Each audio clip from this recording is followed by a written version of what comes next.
Bienvenue à toutes et à tous. Aujourd'hui, on va s'intéresser à un sujet crucial dans le monde médical. Comment les soins intensifs sont apparus? Comment ils ont évolué? Bonjour, oui, on va regarder ça de plus près en se basant sur quelques textes qui retracent cette histoire. Exactement. Notre source principale, c'est l'évolution des soins intensifs. L'objectif, c'est de voir les grandes étapes, les innovations qui ont mené aux unités de soins intensifs, les USI qu'on connaît maintenant. L'idée de départ, elle semble assez logique finalement. Mettre ensemble les patients les plus mal en point. Voilà, pour mieux les surveiller, mieux les soigner. C'est ça. Et ce besoin, il est né face à des situations très concrètes. Les blessures de guerre, les maladies aiguës qui menacent la vie. Les suites d'opérations lourdes aussi, j'imagine. Tout à fait.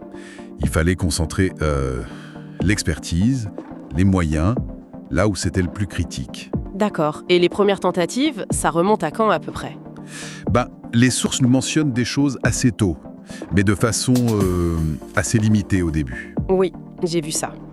Il y a l'unité du docteur Dundee à Johns Hopkins, c'était pour la neurochirurgie. C'est ça. Et c'était minuscule, 3 lits. 3 lits, oui. Un début très modeste, mais déjà l'idée était là. Et un peu après, en 1927, à Chicago. Ah oui, l'hôpital Sarah Morris, le premier centre pour les nouveau-nés prématurés. Donc très spécialisé au départ. Très spécialisé.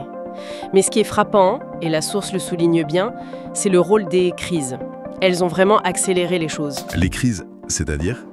Par exemple, la Seconde Guerre mondiale, on a créé ce qu'on appelait les pavillons de choc. Ah oui, les shock wards, j'ai lu ça. Exactement. C'était pour la réanimation rapide des soldats pour éviter le choc traumatique. Logique, en temps de guerre. Et puis surtout, il y a eu l'épidémie de poliomyélite après la guerre, là, 1946-1948. En Europe, en Amérique. La polio, ça a été un tournant majeur apparemment. Ah oui, parce que la paralysie respiratoire, ça a entraîné une mortalité énorme. Vraiment. Il fallait trouver une solution et vite. Et c'est là qu'interviennent les Danois, c'est ça? C'est ça.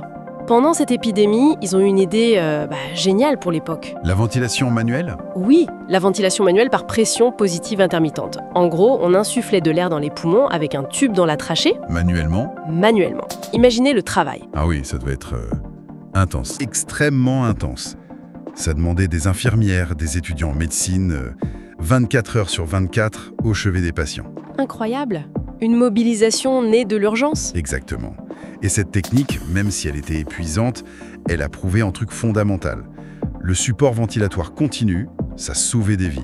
D'accord. Et c'est ça qui a mené aux machines ensuite? Oui. Une fois le principe validé, la technologie a suivi. Dans les années 50, on a vu apparaître les premiers ventilateurs mécaniques. Ah, la machine prend le relais. Voilà. Et ça a permis d'organiser les toutes premières unités de soins intensifs respiratoires. D'abord en Europe, puis en Amérique. Et là, on a vraiment compris l'intérêt de regrouper ces patients. Exactement. La surveillance continue, le personnel spécialisé, le matériel. Tout était concentré. C'était beaucoup plus efficace. Donc au départ, c'est très centré sur le respiratoire, si je comprends bien. Oui, c'était vraiment le point d'entrée, le besoin le plus criant à ce moment-là. Et comment on est passé de ça aux USI plus générales? Une fois que la démonstration a été faite pour le respiratoire, l'idée a fait son chemin. On s'est dit pourquoi ne pas faire pareil pour d'autres patients très graves. Logique. Du coup, on a créé des unités de soins intensifs plus générales pour accueillir des patients en post-opératoire lourd ou avec d'autres défaillances d'organes. D'accord. Mais ça a aussi posé de nouveaux défis. Gérer des pathologies très différentes dans un même endroit. J'imagine. Et le lien avec la chirurgie, vous le mentionniez tout à l'heure. Ah oui, c'est crucial. Les progrès en chirurgie et ceux des soins intensifs, ils se sont vraiment tirés vers le haut mutuellement. Comment ça? Pensez aux transplantations par exemple.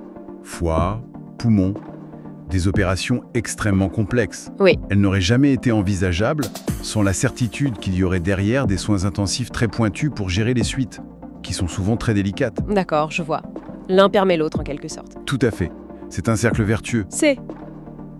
C'est quand même une évolution assez remarquable. On part d'une idée simple, presque basique, regrouper les gens, et on arrive à des unités hyper techniques, hyper spécialisées, et tout ça poussé par les coups durs en fait. La guerre, les épidémies. Oui, la nécessité a été un moteur très puissant. Et par les avancées techniques, comme la ventilation.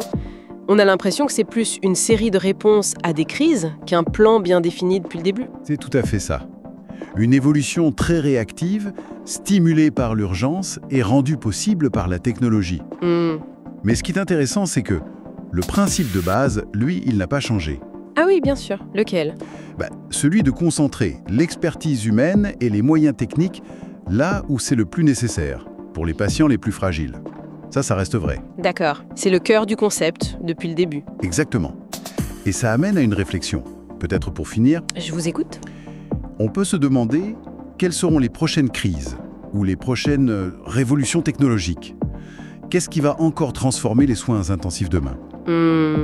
Bonne question. Quel sera le prochain catalyseur imprévu qui va nous obliger à repenser encore les choses? On ne le sait pas encore, évidemment. Une question ouverte pour l'avenir, donc. Merci beaucoup pour cet éclairage passionnant sur cette histoire. Merci à vous.